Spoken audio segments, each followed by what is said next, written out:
हमारे जिम में एक साहब आते हैं और जिस वक्त वो ट्रेडमिल पे रनिंग कर रहे होते हैं तो उन्होंने 2 अपर पहने हुए होते हैं। तो मुझे इत्तेफाक हुआ उनके साथ ट्रेडमिल करने का। तो जिस वक्त उन्होंने अपनी रनिंग खत्म की तो अपने अपर्स उतार के एकदम से उन्होंने मेरी तरफ देखते हुए कहा, देख रहे हो कितना पसीना है, आज 2 किलो वजन कम हो गया होगा मेरा।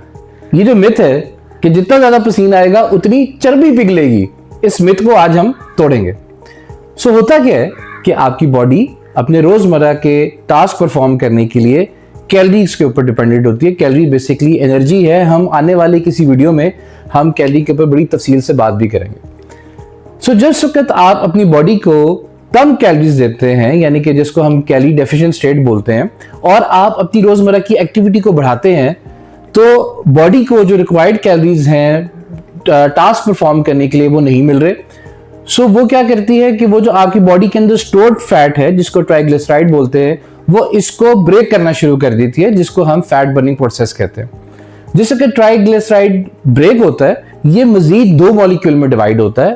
पहला है CO2 यानी कि कार्बन डाइऑक्साइड, जो हम रोजमर्रा में भी एक्सेल कर रहे होते हैं। दूसरा है H2O यानी कि पानी। अब ये जो कार्बन डाइऑक्साइड है, ये इस फैट बर्निंग प्रोसेस का 80 to 86% जो है वो रखता है।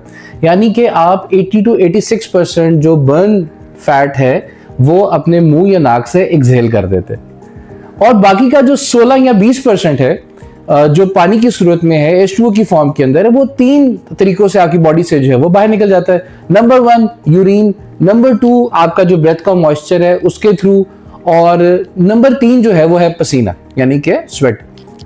अब मुझे जाती तौर पे ये लगता है कि ये जो एक पार्ट है कि वो 16 या 20% का भी एक सर्टेन फ्रैक्शन फैट जो पसीना बन के जो है वो आपकी बॉडी से निकलता है, इसके ऊपर ये मिथ जो है वो स्टैंड कर रही है कि जितना पसीना आएगा उतनी चर्बी पिघलेगी। हालांकि ऐसा नहीं है।